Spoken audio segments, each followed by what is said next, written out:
O guys, i-tutorial ko to kasi dito ko nahirapan eh. Paano mag-edit ng or title ng inyong Facebook Reels na na-upload na. So, panoorin nyo to. Ayan guys, sa iPhone tayo mag-edit kasi wala sa ibang ano eh. Para sa ating Facebook guys. To, pindot natin. Ayan. Tapos pindot natin yung ating picture. Tapos pindutin rin natin yung ating picture. Tapos hanapin natin yung ating gustong palitan ng title. So pindot natin itong tatlong dot.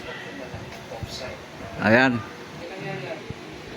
Ayan, so pindutin natin yung edit reels. O ayan na. Pwede na ninyong palitan yung inyong title. Ayan guys, gusto ko lang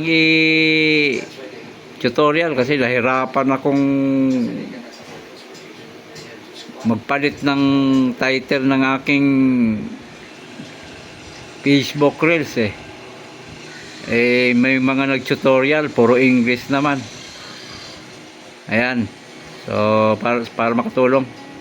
Okay.